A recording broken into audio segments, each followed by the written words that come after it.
करो भाई शुरू।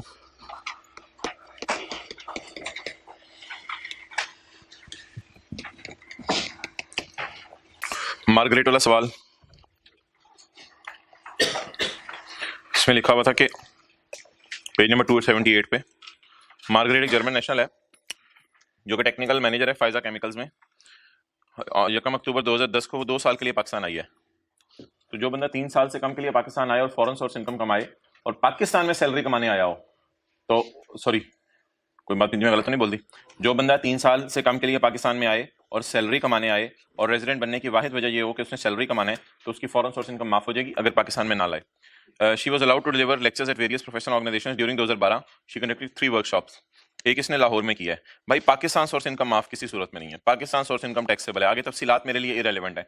पाकिस्तान सोर्स इनकम टैक्सेबल है, तफसीलात इरेलीवेंट है, बिल्कुल पढ़ने की जरूरत नहीं। पेपर में तो सारी बातें पढ़ेंगे। वर्कशॉप सेशन इन म्यूनिच, ये और म्यूनिच और दुबई, ये दोनों बाहर के मुल्क में हैं।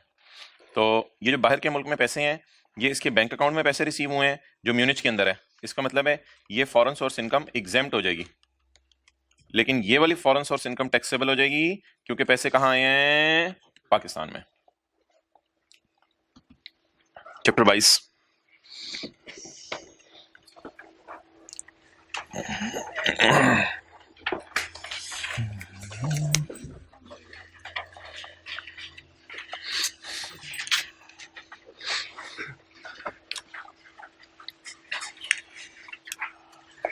दिस एक्ट में भी कॉल्ड सेल्स टैक्स एक्ट 1990। अभी से आप रोजाना सेल टैक्स याद कर लें तो 25 से 30 नंबर का सवाल, 30 नंबर का सवाल पेपर में आ जाता है। तो 30 नंबर अगर आप यहाँ से सिक्योर कर लें और पहले 3 चैप्टर्स में से 10 नंबर ले लें आप, तो फिर भी अभी गेम आउट नहीं हुई। इसलिए इस चैप्टर को कम से कम 7 याद कर लीजिएगा। दिस एक्ट में भी called sales tax act 1990 and it extends to whole of Pakistan, the territories of Pakistan. यानी पाकिस्तान में क्या क्या आता है? पाकिस्तान के कॉन्स्टिट्यूशन होता है, मुल्क का मेन लॉ। मुल्क के मेन लॉ के मुताबिक क्या क्या आता है टेरिटरीज में? Provinces of Balochistan, NWFP Punjab Sindh and Islamabad Capital Territory. Keeping in view, sales tax is applicable to whole of the Pakistan. Tax period, यहाँ हर महीने की रिटर्न जमा करवाई जाती है, यहाँ साल की रिटर्न जमा नहीं कराई जाती। Tax period is a period of 1 month और such other period specified by board. 1 महीना होगा या ऐसा अरसा जो बोर्ड स्पेसिफाई कर दे। 1 महीने से वो ज्यादा भी हो सकता है। और बोर्ड कैसे बताएगा? With the approval of federal minister in charge. In charge का मतलब है जो इस वक्त पाकिस्तान के फेडरल मिनिस्टर हैं, इन चार्ज जो इस वक्त मौजूद हैं। और इसमें रिटर्न जमा करवाने का तरीका ये होगा कि ये चल रहा है आपका फरवरी का महीना, तो ये तारीख होगी 15 मार्च। तो फरवरी के महीने की रिटर्न आप जमा करवाएंगे, बोले कब? 15 मार्च को देना। तो फरवरी के महीने की रिटर्न आप 15 मार्च को जमा करवाएंगे। Due date for furnishing return is the 15th of the month. 15 तारीख होगी रिटर्न जमा करवाने की तारीख। Following the end of the tax month, following the, अच्छा what is the end of the tax month? 28 फरवरी। What is the end of the tax month? 28 फरवरी के बाद 15 दिन गिने, 15 मार्च। तो 28 फरवरी की रिटर्न किस दिन जमा करवाई जाएगी? 15 मार्च को। तो due date for furnishing return is 15th of the month following the end of the tax month. तो टैक्स मंथ एंड होने के बाद जो 15 दिन गुजरेंगे तो फिर फरवरी की रिटर्न जमा करवा दी जाएगी। और other date specified by board, ये इस लॉ में ना बड़ा लफ्ज यूज होगा, यानी बोर्ड अगर चाहे कुछ और कर दे। and different dates may be specified for furnishing of different parts of annexures of return. annexures क्या होते हैं? परचेज का एनेक्जर, सेल का एनेक्जर, इंपोर्ट्स का एनेक्जर, ये आने वाले दिनों में हम पढ़ेंगे। and different dates may be specified for furnishing of different parts of annexures of return. Return के जो एनेक्जर्स हैं उनके पार्ट्स कर दिए जाते हैं। परचेज में भी परचेज कई किस्म की होती है, पंजाब से परचेज की, सिंध से परचेज की, तो एनेक्जर्स के पार्ट्स कर दिए जाते हैं। वो पार्ट्स अगर हुकूमत चाहे तो वो भी 15 को जमा कराने हैं या वो स्पेसिफाइड डेट्स को जमा करवाने हैं, वो डेट्स इसने यहाँ नहीं लिखी। अगर वो भी हमने पेपर में पूछ ले तो हम कह देंगे बस स्पेसिफाइड डेट्स को जमा करवाने हैं। वैसे जनरल रूल क्या है? रिटर्न कब जमा करवानी है? हर महीने के गुजरने के बाद 15 दिन के अंदर अंदर 15th डे तक जमा करवानी है। 15 डे से पहले भी जमा करा सकते हैं। अच्छा, ये इनपुट आउटपुट की डिस्कशन शायद हम कल करें या अभी देख लेंगे, टाइम जैसे आज चला। फिलहाल ना आप जंप करके आ जाएं पेज 440 पे। पेज 440 पे मैन्युफैक्चर और प्रोड्यूस। मैन्युफैक्चर और प्रोड्यूस की डेफिनेशन हमने चैप्टर 6 के अंदर पढ़ ली हुई है। और जो चैप्टर 6 के अंदर मैन्युफैक्चर और प्रोड्यूस की डेफिनेशन पढ़ी थी वही डेफिनेशन यहाँ भी चल रही है, ये वाली। Any process in which an article singly और इन कॉम्बिनेशन और प्रोसेस ऑफ, वही वाली डेफिनेशन यहाँ भी चल रही है। बहरहाल इसको नजर मार लेते हैं। मैन्युफैक्चरिंग और प्रोड्यूस ये एक ऐसा प्रोसेस होता है जिसमें एक आर्टिकल सिंगली और in combination with other articles, जैसे शीशे पे काम किया तो सिंगली काम किया और नया शीशा बन गया, ये शीशे पे लोहे पे टायर पे काम किया तो गाड़ी बन गई। इन विच एन आर्टिकल सिंगली और in combination with other articles is converted into another distinct article, इससे बिल्कुल नई चीज बन जाए और अ प्रोडक्ट। या फिर कोई चीज को ऐसे बदला जाए, जैसे मैंने शीशे की मिसाल दी है, ऐसे बदला जाए कि वो देखने के काम आ जाए, ऐसे बदला जाए कि वो गाड़ी में लगाने के काम आ जाए, ऐसे बदला जाए कि वो बटवे में डालने के काम आ जाए, और सो चेंज्ड, सो ट्रांसफॉर्म्ड और सो reshaped that it becomes capable of being put to use differently, कि इसका इस्तेमाल बदल जाए। and includes any process incidental और ancillary। incidental और ancillary मैंने आपको बता दिया था। incidental होते हैं जरूरी, ancillary होते हैं मेन काम नहीं, subsidiary। प्रोसेस की मिसाल, अब होंडा का गाड़ी के लिए टायर भी हम खुद बनाएंगे, गाड़ी के लिए टायर बनाना। अब बताएं, गाड़ी के लिए टायर बनाना, आमतौर पे तो होंडा वाले वैसे टायर बाहर से खरीदते हैं, कुछ जनरल टायर से खरीद लिए, किसी से खरीद लिए, लेकिन अगर होंडा वाले खुद ही गाड़ी के लिए टायर बनाने लग जाएं तो क्या कहेंगे, हम ऐसा काम कर रहे हैं जो कि एंशिलरी है और सब्सिडरी है। एंशिलरी क्या मतलब, जरूरी है, इसके बगैर गाड़ी बन नहीं सकती, और सब्सिडरी इंसिडेंटल, इंसिडेंटल से मुराद जरूरी है और एंशिलरी से मुराद सब्सिडरी है, यानी मेन काम नहीं है हमारा। एंड इंक्लूड्स एनी प्रोसेस इncidental, पेज 440, incidental और ancillary to the completion of a manufactured product। और process of printing, publishing, lithography, engraving. Printing press जो होती है बड़ी बड़ी, जहां अखबारों की प्रिंटिंग हो रही होती है, कार्ड्स की प्रिंटिंग हो रही होती है, इनको भी इसने क्या कह दिया, मैन्युफैक्चर, चीजें बनाना। Process and operations of assembling, mixing, cutting, diluting, bottling, बोतलों को बोतलों में डालना, बॉटलिंग, पैकेजिंग, रीपैकिंग और preparation of goods in any other manner, it all falls in the definition of manufacture.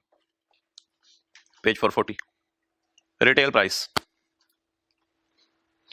Retail price with reference to third schedule.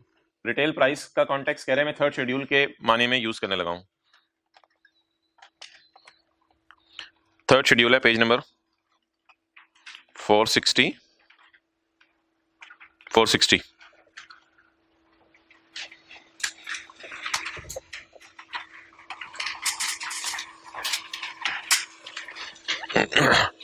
Fruit juice, vegetable juice, detergent, toothpaste, shaving cream, perfume, ice cream, tea, water, beverages, कॉशेस, cigarettes, toilet soap, shampoo, milky drink, powder drink, toilet paper, spices sold in retail packing, cement in retail packing, shoe polish and shoe cream, mineral bottle water, other household and specified item. इन item में से अगर कोई आपको समझ नहीं आया तो कोई समझने की जरूरत नहीं है।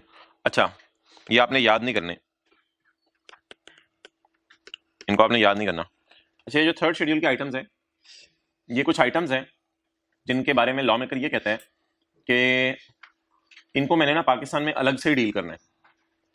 आपने कभी देखा एसी के ऊपर, एसी के डब्बे के ऊपर लिखा हुआ देखा कि एसी के डब्बे के बाहर लिखा हो लाख जमा 17,000 इज इक्वल टू 1,17,000, यानी लाख रुपए का एसी है, 17,000 सेल्स टैक्स है, तो 1,17,000। कभी एसी के डब्बे पे किसी ने लिखा हुआ देखा हो तो हाथ खड़ा कर दे।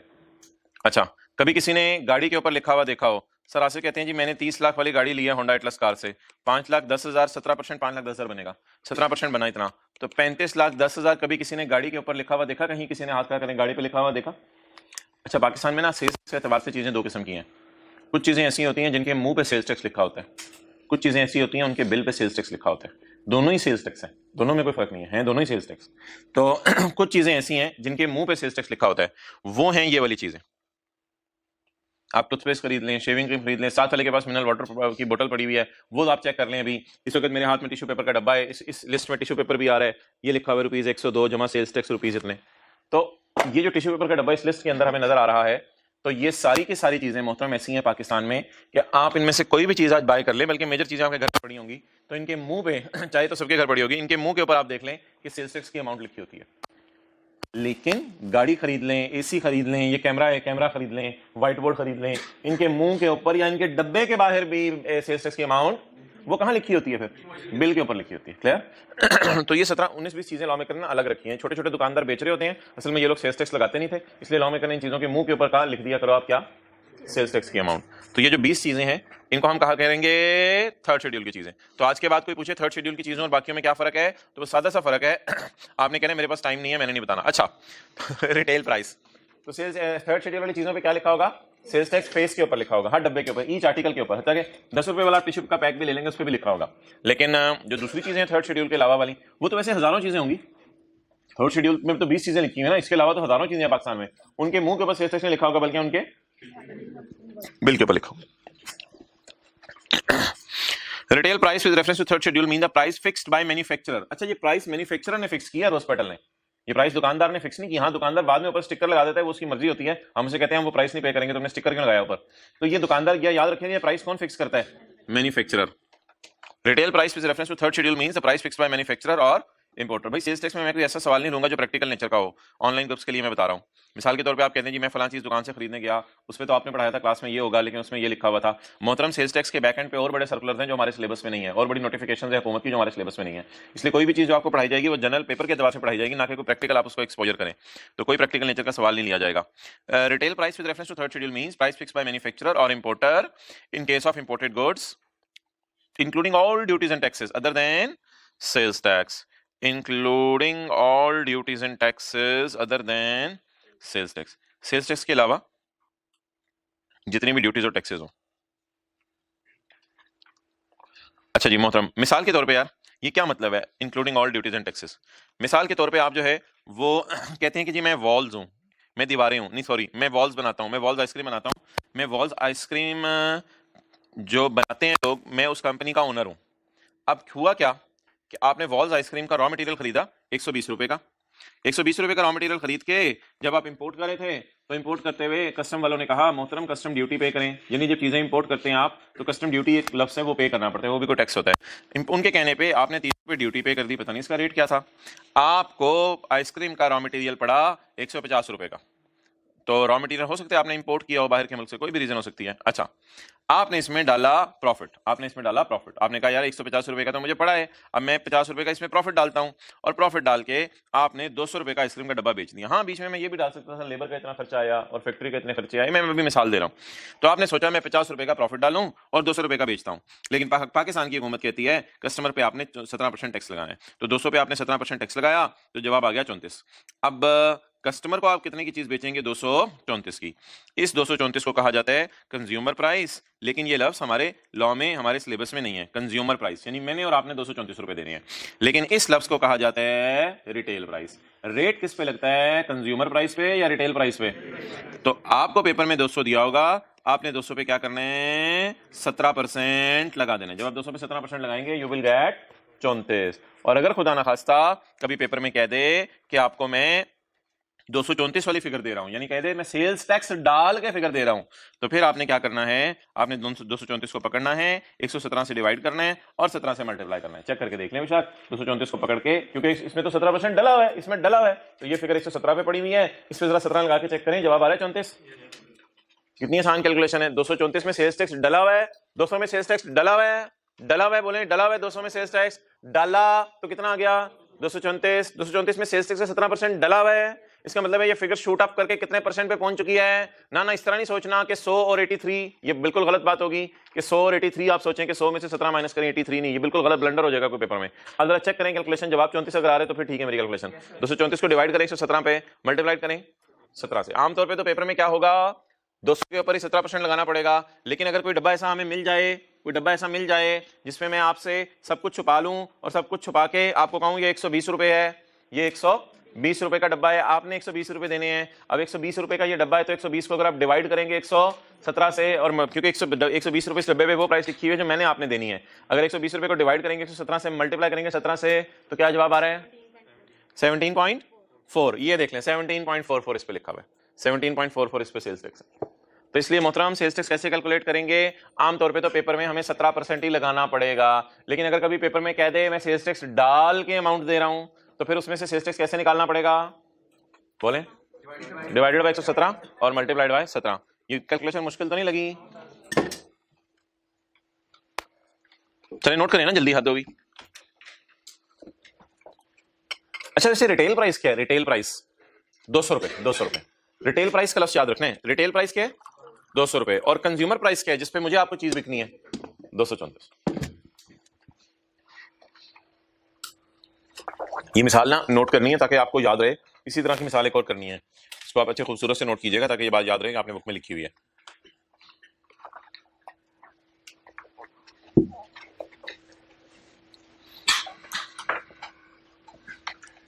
ओके चलें जी, कर लिया नोट।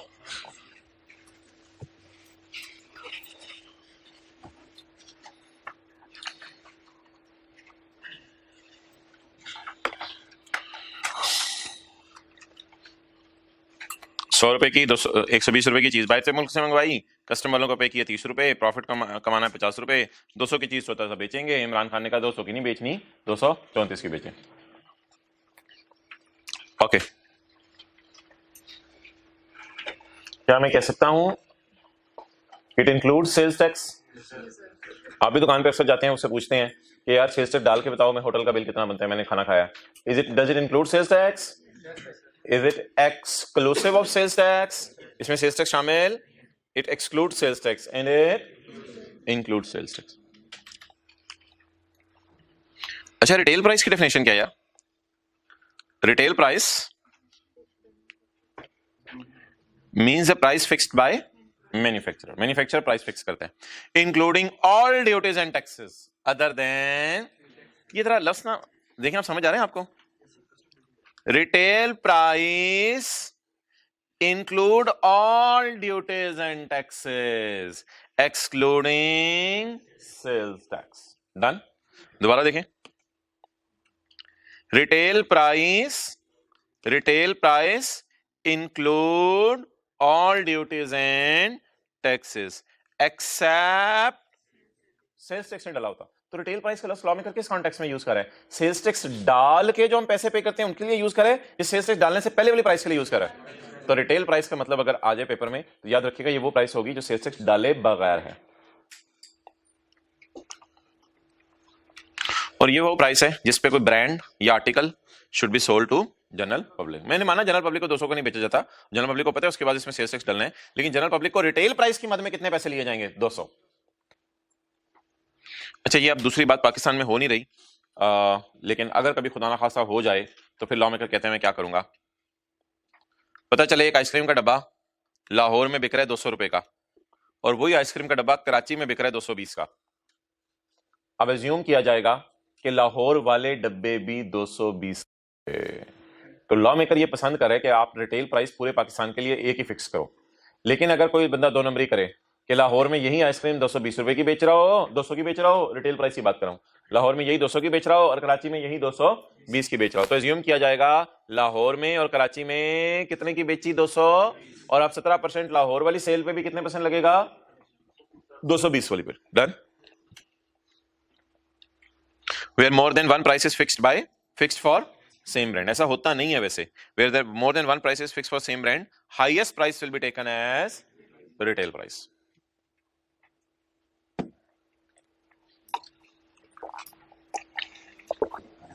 द बोर्ड में specify areas for determination of highest retail price. तो मिसाल के तौर पे मैंने कराची एग्जांपल दी, तो बोर्ड स्पेसिफाई करेगा वो एरियाज जिनकी रिटेल प्राइस उसकी नजर में क्या है? हाईएस्ट है। 5AB कौन सी इंडस्ट्री जी? Cottage industry. कॉटेज इंडस्ट्री एक मैन्युफैक्चरिंग कंसर्न है। अच्छा कॉटेज क्या होती है? छोटी इंडस्ट्री, बड़ी इंडस्ट्री? छोटी इंडस्ट्री। कॉटेज इंडस्ट्री एक मैन्युफैक्चरिंग कंसर्न होता है which fulfils each of the following condition. Each का क्या मतलब है? सारी की सारी। वैसे तो सी के आखिर में एंड लगा हुआ है, वहां से भी क्लियर हो रहा है। छोटी सी इंडस्ट्री कौन है यार? 4 बातें मैं याद कर लें। जिसके पास बिजली का कनेक्शन या इंडस्ट्रियल गैस का कनेक्शन ना हो। नंबर 2 यानी लोगों को हाथ से काम करते हैं लोग, या इस किस्म का समझ लें। जो रेजिडेंशियल इलाके में हो, जो कहां हो? रेजिडेंशियल इलाके में, जिसके नंबर ऑफ वर्कर 10 से कम हो और जिसकी साल की सेल 10 मिलियन से कम हो। 1 करोड़ रुपया बनता है ना, तो 4 शराइत बता दें जबानी। अब इंग्लिश बोला करें ना। Does not have industrial gas connection, it is located in residential area and does not have a labour more than 10 तक हो सकती है, does not have a sale more than annual sale from all supplies means हर किस्म की sale, जितनी भी sale कर रहा है, डज नॉट एक्सीड। इस इंडस्ट्री को क्या कहा जाएगा?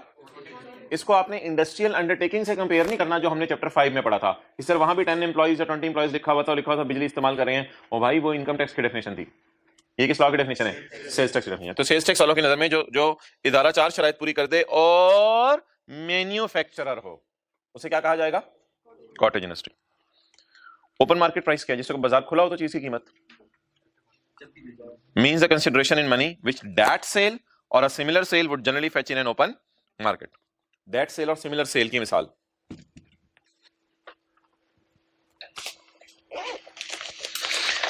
अब मिसाल के तौर पे एक दुकानदार है, वो कहता है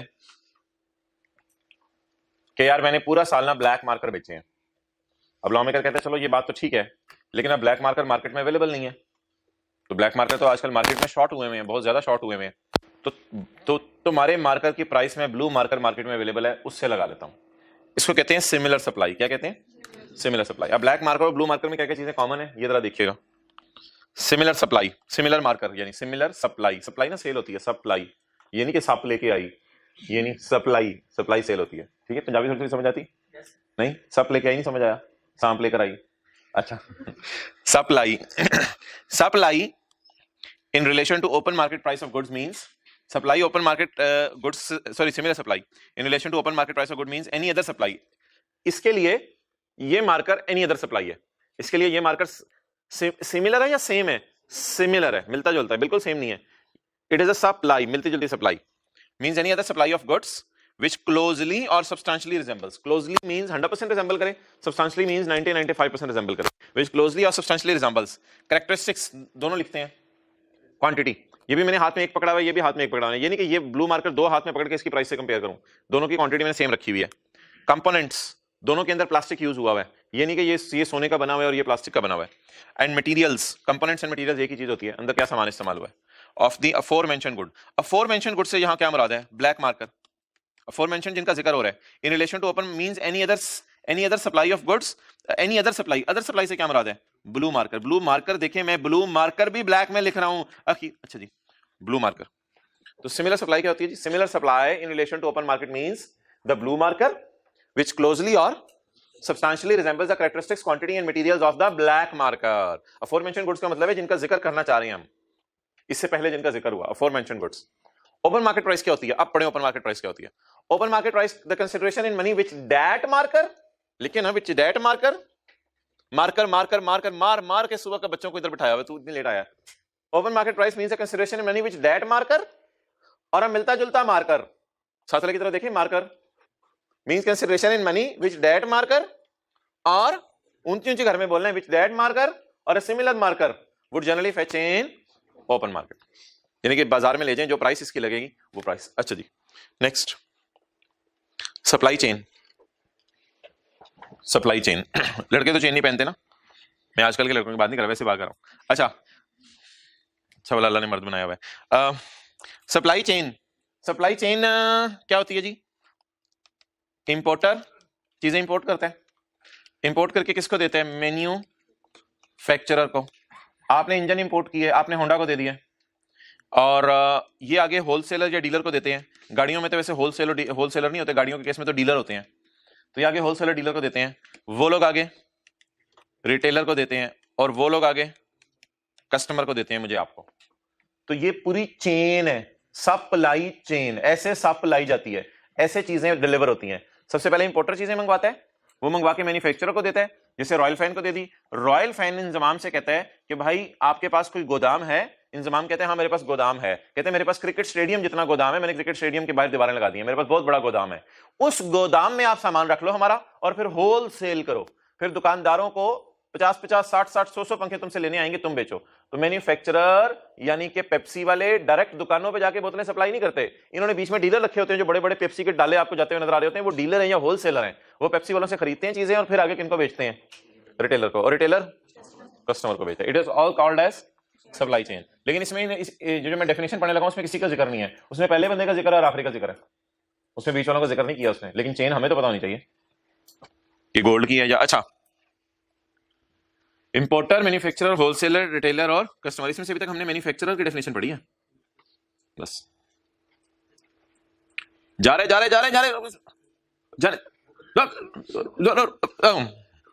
सप्लाई चेन। चलें जी, ऑनलाइन के बड़े फायदे हैं, रिवाइंड कर ले। अच्छा जी, supply chain means a series of between buyers and from the stage of first purchase और import to the stage of final sale. First purchase किसने की है? ट्राई करो, बोलो इंपोर्टर।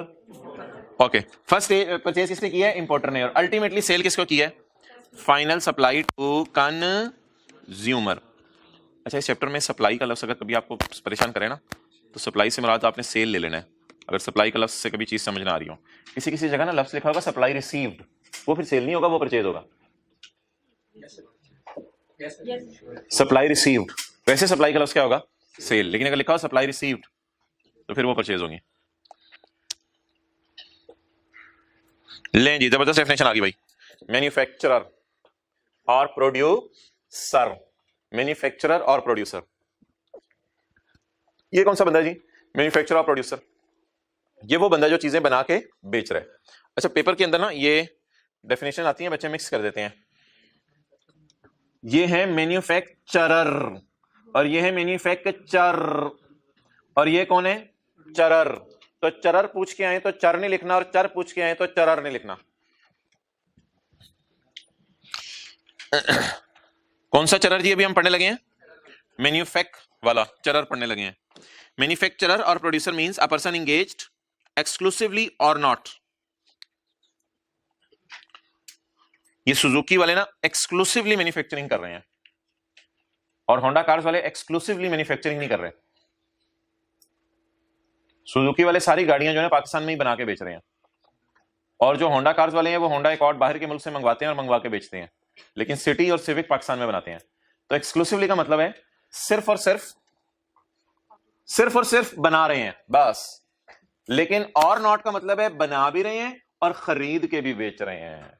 कई मैन्युफैक्चरर ऐसा करते हैं, जो चीज इनको लगता है पाकिस्तान में बनानी महंगी पड़ेगी, तो वो चीज फिर बाहर के मुल्क से एज इट इज मंगवा लेते हैं और मंगवा के लोगों को बेच देते हैं। तो कौन बंदा अपने आप को कहेगा मैं एक्सक्लूसिवली मैन्युफैक्चरिंग कर रहा हूं? जो सिर्फ मैन्युफैक्चरिंग कर रहा है। और नॉट का मतलब क्या है? कुछ जरूरी नहीं हो कि साथ मैन्युफैक्चरिंग के साथ कुछ और ना कर रहा हो। तो होंडा कहेगा I am not exclusively doing manufacturing, और सुजुकी वाले कहेंगे I am exclusively doing manufacturing. तो आपको समझ आ जाएगा कि होंडा वाले कभी कभी खरीद के भी बेच देते हैं चीजें, लेकिन आमतौर पर बना के बेचते हैं। लेकिन सुजुकी वाले सिर्फ बना के बेचते हैं।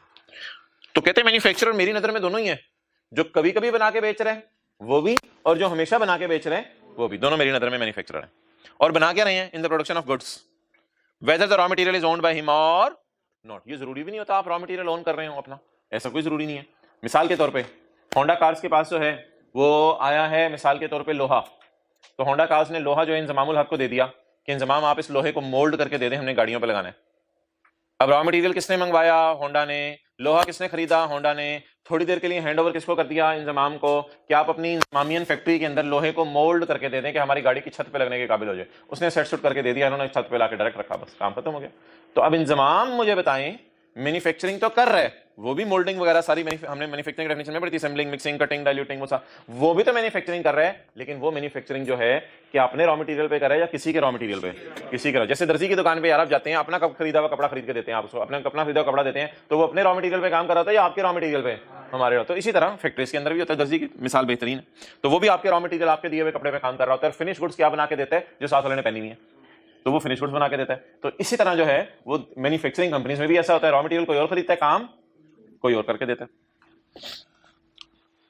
शेल इंक्लूड्स, वो ये तो रेपिटेशन है, ऊपर पड़ा है, who by any process assemble mix cut dilute bottle packages repackages goods in any other manner. अच्छा, असाइनी इन बैंकरप्सी एक नाम ये है, दूसरा नाम है लिक्विडेटर। हमने कहा हमें समझ नहीं आई ये दोनों कौन होते हैं, कहते डेफिनेशन मेरी तरफ से, any person who dispossess of assets of manufacture in a fiduciary capacity. Fiduciary capacity क्या होती है?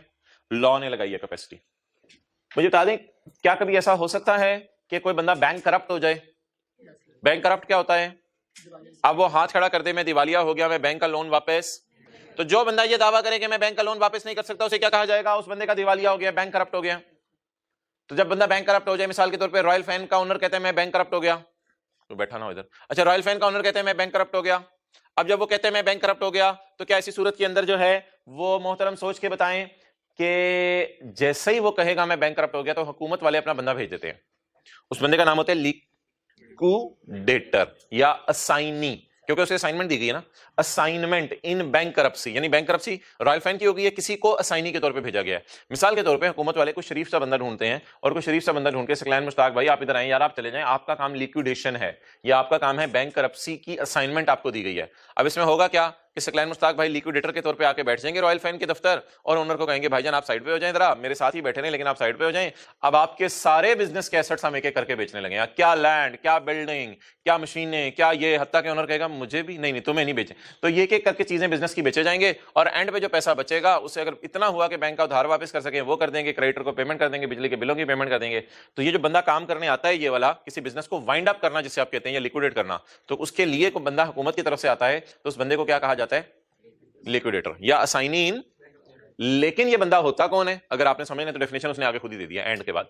ये एनी पर्सन ऐसा बंदा होता है हु डिस्पोजेस ऑफ, जो बेचता है एसेट्स ऑफ अ मैन्युफैक्चरर। अब इस सकलैन को भी आर्जी तौर पे मैन्युफैक्चरर कहा जाएगा। पता नहीं व्हाट्सएप ग्रुप में बच्चे क्या शुरू हो जाते हैं, ये कौन है, इसको क्यों मैन्युफैक्चरर कहा जा रहा है? और भाई उसको आर्जी तौर पे मैन्युफैक्चरर कहा जा रहा है क्योंकि उसने उसकी सीट संभाली हुई है और उसका काम क्या है? हुकूमत के बिहाफ पे एसेट्स को बेचना और बेच के जिन जिन के पैसे उधार उतारने हैं उनको वापस करना। नीचे चली गई थी कुर्सी, पता ही नहीं चला, पता चला था वैसे। And any person who dispossess of assets of manufacturer in the capacity of law, law ने उसकी कैपेसिटी ये लगाई है। अच्छा जी, शाहिद अफरीदी भाई ने बात की गोरमे से कि आजाद कश्मीर में गोरमे कोला मेरी तरफ से, तो उन्होंने कहा भाई ठीक है हम आपको मैन्युफैक्चरिंग राइट दे देते हैं, अब वहां जाके फैक्ट्री खोलें, गोरमे का नाम भी यूज कर लें, गोरमे कोला भी बेचें, कोई मसला नहीं, हमारी तरफ से इजाजत है।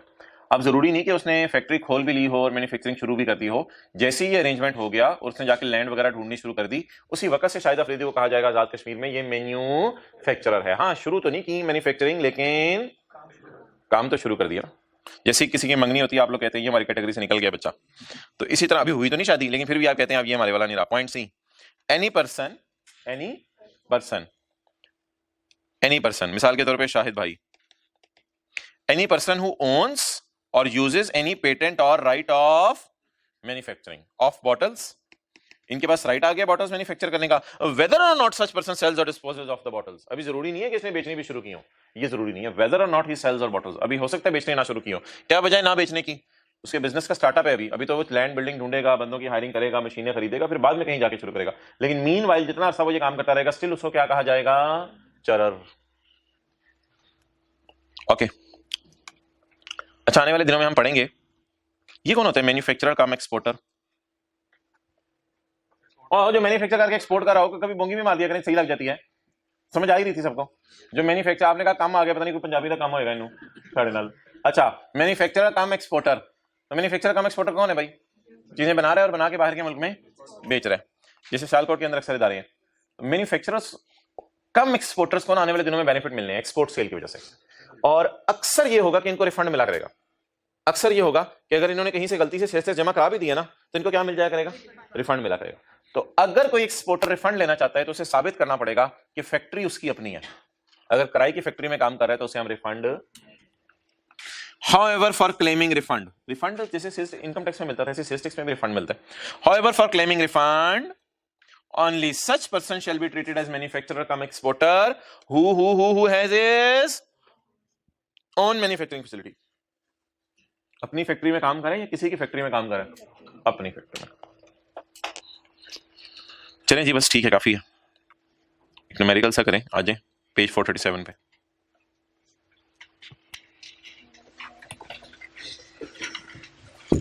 पेज 437।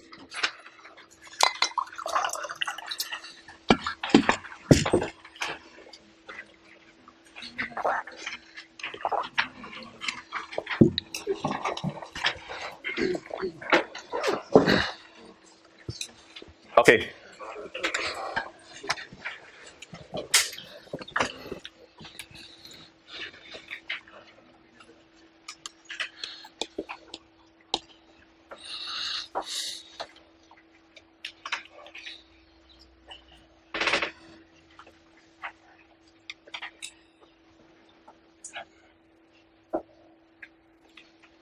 ये जो सेल्स टैक्स है, ये सेल्स टैक्स एक दो धारी तलवार है। ये इनकम टैक्स की तरह नहीं है कि साल के एंड पे बिजनेसमैन गया और जाकर पैसे जमा करवा दिए। ऑडियो रिकॉर्डिंग भी आप कर सकते हैं इस चीज की ताकि बातें आपको याद रहें। तो ये जो सेल्स टैक्स है इनकम टैक्स की तरह नहीं है कि साल के आखिर में बिजनेसमैन कहता है कि जी मैंने 1 लाख रुपया कमाया उस पर 0% टैक्स है, या मैंने 10 लाख कमाया उस पर 5% टैक्स है। तो ये इनकम टैक्स की तरह नहीं है, ये सिंगल धारी तलवार नहीं है, ये दो धारी तलवार है। ऐसी तलवार है जिसके दोनों साइड के ऊपर जो है वो बंदा मारा जा सकता है। तो ये सेल्स टैक्स ना परचेज के टाइम पे भी लगता है और ये सेल्स टैक्स जो है वो सेल्स के टाइम पे भी लगता है, at the time of purchase भी लगता है, at the time of sales भी लगता है। अच्छा, वैसे एक बात कर रहा हूं जो कि सेल्स टैक्स से हट के है, मुझे ये बताएं परचेज के टाइम पे आप पैसे पे करते हैं या परचेज के टाइम पे पैसे रिसीव करते हैं? वैसे एक बात, परचेज में चीजें खरीदने जाते हैं, होंडा एटलस कार वाले लोहा खरीदने जाएं, शीशा खरीदने जाएं, तारें खरीदने जाएं और टेप रिकॉर्डर खरीदने जाएं तो पैसे क्या करते हैं? पे। और जब गाड़ी बेचते हैं तो पैसे रिसीव करते हैं। तो इसी तरह सेल्स टैक्स भी इसी तरह है। जब होंडा कार्स वाले इंजन खरीदने जाते हैं, होंडा कार्स वाले जो है वो खरीदने जाते हैं टायर, तो सेल्स टैक्स हैं। और हाँ जी, आवाज आ रही? अच्छा, तो सेल्स टैक्स दो धारी तलवार है। अगर बीच में से वॉइस आपको मिस हुई है, सेल्स टैक्स दो धारी तलवार है जो खरीदने के वक्त भी जो है वो चलता है और बेचने के वक्त भी चलता है। अच्छा, वैसे आपसे मैं पूछ रहा हूं, दोबारा बताएं जरा मुझे, खरीदने के वक्त आप पैसे पे करते हैं, रिसीव करते हैं?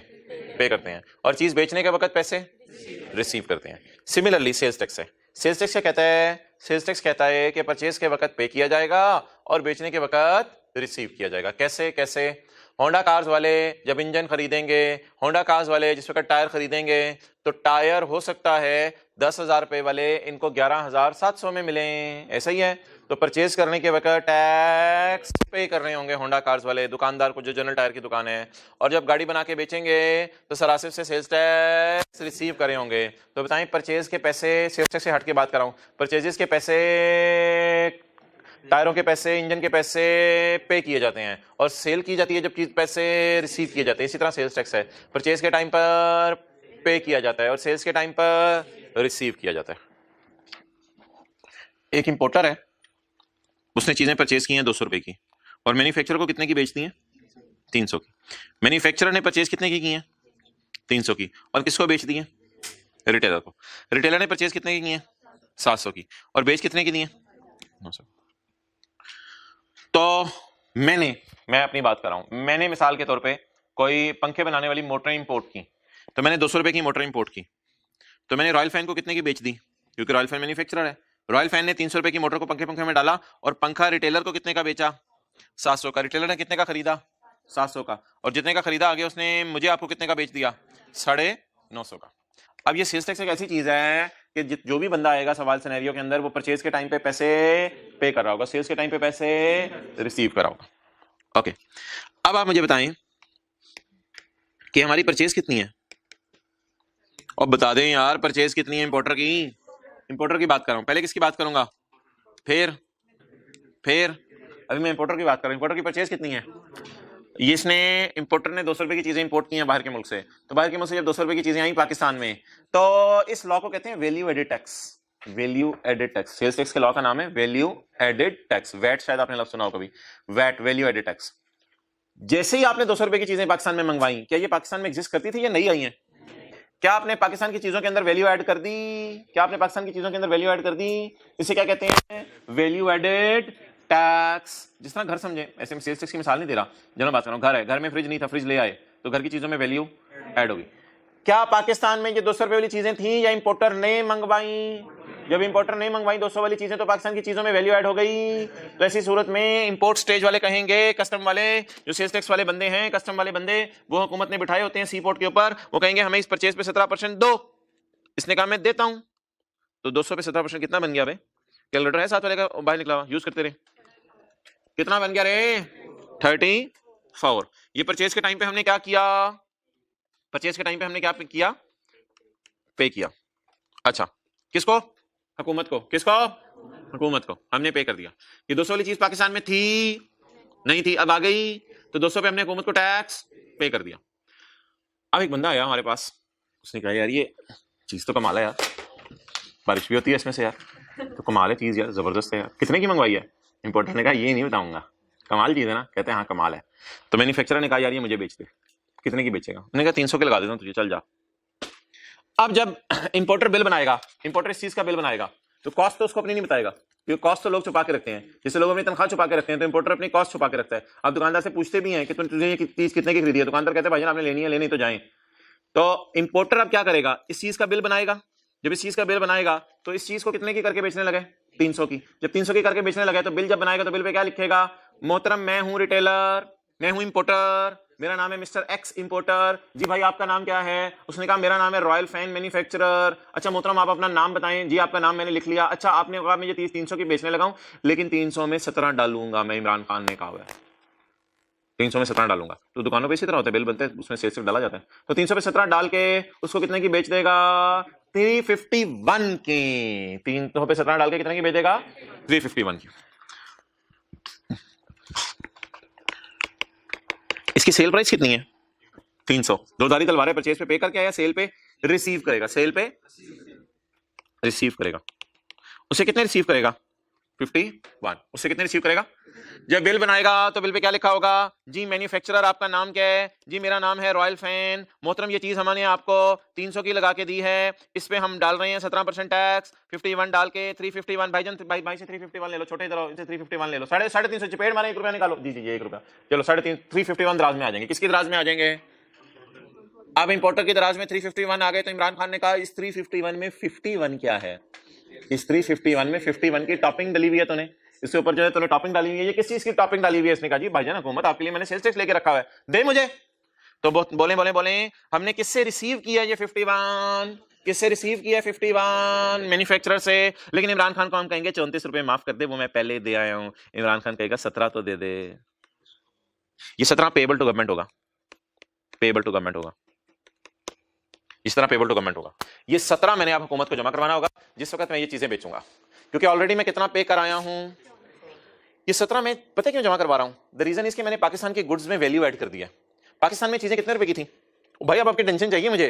पाकिस्तान में ये चीजें कितने किस्म की, कितने रुपए की थी? 200 की थी। मैंने कितने की करके बेची? 300 की। जब मैंने 200 वाली चीज पाकिस्तान मंगवाई थी तो वो पाकिस्तान तो थी नहीं।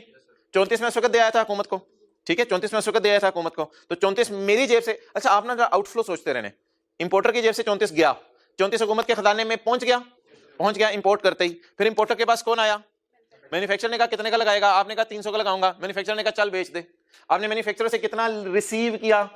51। जब आपने मैन्युफैक्चरर से 51 रिसीव किया तो 51 रिसीव करते ही इमरान खान ने कहा 51 मुझे दे दे। आपने कहा इसमें से मैं कितना ऑलरेडी तुम्हें दे आया हूं? 34। तो इसको टैक्स क्रेडिट समझ ले, आपको इतना टैक्स माफ हो जाएगा, इतना टैक्स माफ हो जाएगा। और इन द एंड आप पे कितना करेंगे? 17। और इंपोर्टर पे सेल्स टैक्स का बर्डन नहीं पड़ा। सेल्स टैक्स जो है ना, ये बर्डन दुकानदारों पे नहीं डालता, ये बर्डन आ जाके मुझे कंज्यूमर पे पड़ेगा। जब मैं बाजार जाके चीज खरीदूंगा मुझे महंगी मिलेगी। तो माने ना माने इंपोर्टर पे बर्डन पड़ा ही नहीं। इंपोर्टर पे कैसे नहीं बर्डन पड़ा? इंपोर्टर ने 34 रुपए दे दिए थे, फिर नहीं थे, तरतीब से सोचे 34 रुपए किसको दिए थे? कस्टम पोर्ट के ऊपर, सी पोर्ट के ऊपर 34 रुपए दे दिए थे। फिर 34 रुपए दे दिए सेल्स टैक्स। जब ये चीज आई पाकिस्तान में तो इसने बेची, बेच के बिल में डाल के 300 लिए या 351 लिए? इस 351 में 51 किस मद में लिया? जब 51 सेल्स टैक्स की मद में लिया तो 51 अपनी जेब में डाला, बिल्कुल जेब में डाला। इमरान खान ने कहा यार ये 51 मुझे दे दे। आपने कहा 34 तो पहले ही दे आया हूं। अब 300 वाली चीज पे 351 ही टैक्स, 51 ही टैक्स बनता है। 34 पहले दे आया हूं, बाकी 17 मेरी तरफ से लेने। पेएबल टू गवर्नमेंट कितना होगा? तो इंपोर्ट करते हुए चीजें कितना पे किया? 34। अब कितना पे करेंगे? 17। टोटल हुकूमत के पास कितना पहुंच गया? 51। अगले बंदे का जरा सोच लें क्या करना है। कौन किसके पास जाएगा, कौन बिल बना के देगा, कौन किससे पैसे मांगेगा, कौन कहेगा, क्या कहेगा? जरा 1 मिनट की खामोशी इख्तियार करके सोचें। अब चीज किसके पास पड़ी है, किसको बेचेगा कौन? कैलकुलेशंस में नहीं पढ़ना, इस चक्कर में पढ़े कि कौन किसको कितने पैसे देगा और फिर हुकूमत के पास कितने पैसे जाएंगे। सोच लें तो हाथ खड़ा करते रहे। हाथ खड़ा करने का मतलब होगा आपसे पूछा जाएगा ये बात आपको समझ आ गई है या नहीं। 3 हाथ खड़े हुए हैं पूरी क्लास में, बाकी लोग भी हाथ खड़ा करते, नहीं पूछा जाएगा। हाथ तो खड़ा कर देना। हाँ वो सारे हाथ खड़े हो गए माशाल्लाह।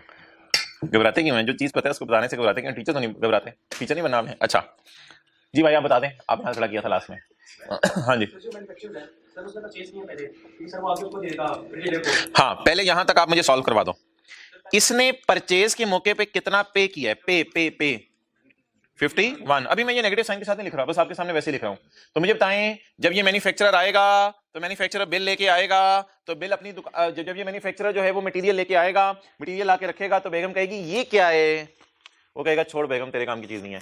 ये फिर भी क्या है? इस पे क्या कितना सेल्स टैक्स पे करके आए हो? वो कहेगा मैं इस पे 51 पे करके आया हूं। तो मोहतरम ये तो 51 पे कराया, तो इसकी तो ये परचेज है। बोले परचेज, इसकी तो ये परचेज है, तो परचेज पे कितना पे कराया?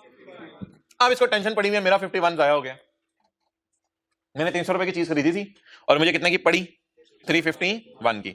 अब इसको टेंशन पड़ी हुई है, अब इसको समझ नहीं आ रही कि 51 का बर्डन मैं कैसे शिफ्ट करूं किसी और पे। अब ये इसी टेंशन में पड़ा हुआ है कि 51 की जान मेरे से छूट जाए, मैं किसी पे डाल दूं, जो मर्जी इस पैसे को जो है वो कर ले, लेकिन मैं 51 नहीं। अब ये कस्टमर ढूंढेगा, इसका कस्टमर कौन होगा, रिटेलर। रिटेलर इसके पास आएगा और रिटेलर कहेगा यार जबरदस्त है यार, तूने तो इसको सेटमेंट कर लिया, ये क्या लगाया तूने इसके ऊपर यार, जबरदस्त हो गया यार, साथ साथ मल्टी डायमेंशनल, अंदर मार्कर, बाय डस्टर, यार खीर हो गई यार, ये कितने की चीज तूने मैन्युफैक्चर कहेगा, बड़ी मेहनत करके मैंने ये जोड़ा है इसके साथ, बहुत गोंदे शोंदे पता नहीं कहां से मंगवाई है मैंने, तो ये बड़ी मेहनत करके मैंने जोड़ा है, ये एक नया आइटम आया मार्केट के अंदर, इसमें डस्टर और जो है वो मार्कर इकट्ठा होता है और बैग भी होता है, तो ये जो है बस रीफिल की सहूलत नहीं है इसमें, बाकी माशाल्लाह सारी चीज मेरी जबरदस्त है। तो मैन्युफैक्चर कहेगा ये मैं तुझे लगाता हूं 700 की, ये मैं तुझे लगाता हूं 700 की। अब जब हम बिल बना के देंगे, हम बिल बना के देंगे, हम अगले को बिल बना के देंगे रिटेलर को, तो हम कहेंगे ये चीज में तुझे कितने की दे रहा हूं, 700 की। इमरान खान कहेगा डाल इसमें सेल्स टैक्स, कैलकुलेटर देखें साथ वाले के पास होगा 119, आगे छोड़े टोटल क्या बना, टोटल से हमें क्या आसान। तो अब बोले वैसे मेरी जेब में कितने पैसे आ जाएंगे, 819, इसमें मैंने कितना रिसीव किया, 119, तो मैंने सेल के वक्त कितना परसेंट लगाया, 17%। मेरी सेल वैसे कितनी है, 700 की, तो सेल इंटू 17% क्या है, 119। ये मैं किससे रिसीव करूंगा, बीइंग अ मैन्युफैक्चरर, किससे रिसीव करूंगा, रिटेलर से। जब ये मैं रिटेलर से रिसीव करूंगा तो इमरान खान कहेगा मुझे 119 दे, मैं कहूंगा ऑलरेडी 51 दे चुका हूं, और वो 51 हुकूमत के पास ऑलरेडी पहुंचा हुआ है, वो इस बंदे ने पहुंचा दिया हुआ था, 34 इधर पहुंचा दिया था, 17 इधर पहुंचा दिया था, ठीक है। तो इमरान खान कहेगा मुझे आप 119 दो, हम कहेंगे नहीं देंगे, कहते हैं दो, हम कहेंगे नहीं देंगे, 51 की हमें छूट दो, 51 का हमें टैक्स क्रेडिट दो, टैक्स माफ करो। तो जब टैक्स माफ किया जाएगा तो इमरान खान को कितना देंगे हम, 68। वैसे ना 68 चेक भी हो सकता है, लेकिन ये पेपर में हम चेक नहीं किया करेंगे। असल में हमने ना पाकिस्तान की चीजों में 400 रुपए की वैल्यू ऐड की है। पाकिस्तान में जो चीज 300 की थी उसको महंगा करके कितने की बेचा है, 700 का। हमारी वैल्यू एडिशन कितनी है, 400, हम 400 रुपए हुकूमत को टैक्स देंगे, 400 पे जरा लगाएं, 17% कितना आ रहा है, 68। लेकिन ये इस तरह चेक नहीं करना, मैं आपको बता रहा हूं, लेकिन याद रखिएगा कभी आप जिंदगी में सुने वैल्यू एडेड टैक्स, तो दुकानदार ने वैल्यू एड की 400 पे, तो 400 पे कितना टैक्स बनता है। अब वो दिया उसने कैसे, 51 पहले दे आया था, 119 उसने रिसीव किया, और रिसीव करके गवर्नमेंट को नहीं दिया, रिसीव करके हुकूमत को कहा मुझे इतना टैक्स छोड़ो, बाकी टैक्स में आपको जमा करवा देता हूं। आखिरी मिसाल तो अब कर ही लें यार, हद हो गई, अब इतना तो कर ही लें। आखिर में क्या होगा बताएं यार, बोले ना क्या होगा।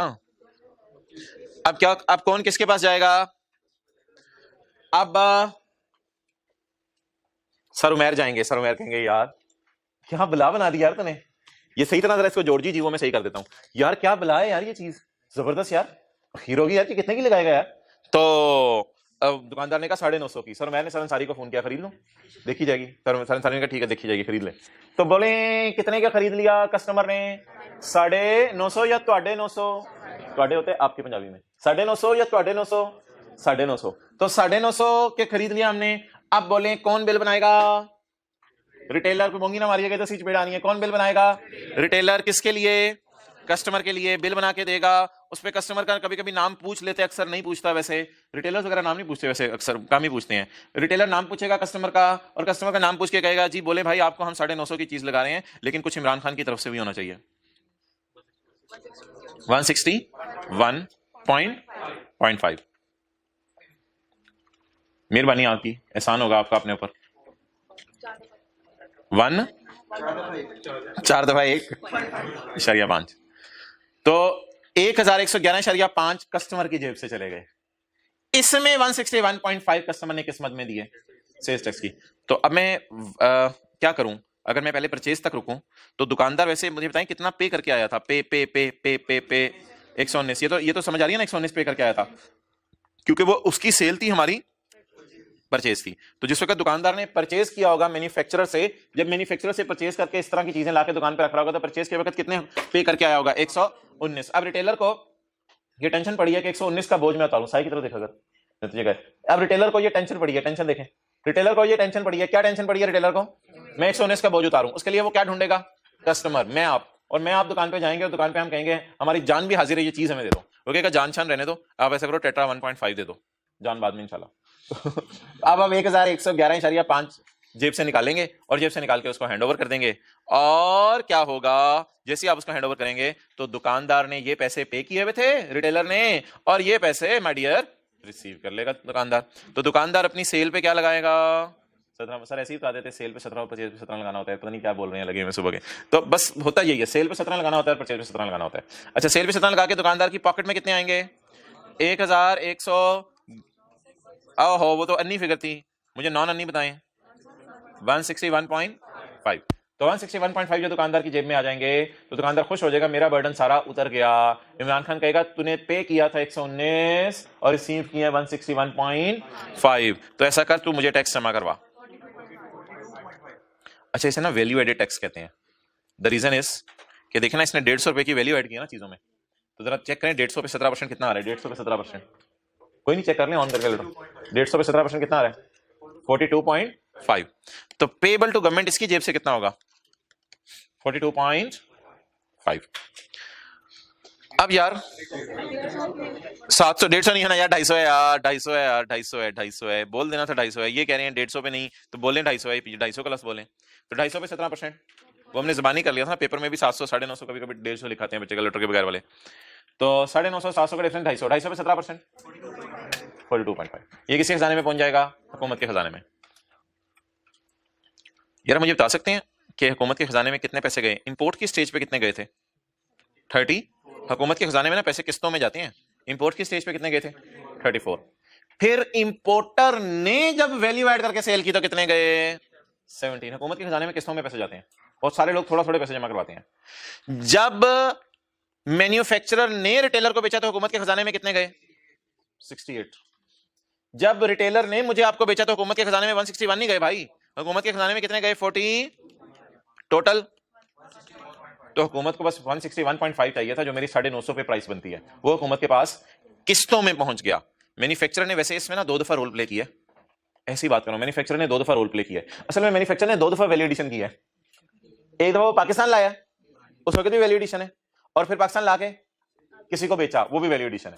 लेकिन फिर जो हमारा मैन्युफैक्चरर था उसने एक ही दफा वैल्यू एडिशन की, कैसे, उसने आगे किसको बेच दिया, और रिटेलर ने एक दफा वैल्यू एडिशन की, खरीदी भी चीज किसको बेच दी, कस्टमर। तो इंपोर्टर की तरफ से कितनी दफा टैक्स जा रहा है। बहरहाल इंपोर्टर की टैक्सेशन कोई ऐसा हमारे सिलेबस में नहीं है, इस तरह न्यूमेरिकल्स में की तरह बेस बस हल्की सी बनानी थी। तो इसी को कल रिवाइज करेंगे। इसमें व्हाट्सएप में आपने कोई सवाल नहीं पूछना इसके बारे में, कल क्लास में दोबारा आके मैं इन चीजों को सारा दोबारा करवाऊंगा। इसमें यार कुछ नाम लिखे हुए हैं, इनसे आपको परेशान नहीं होना।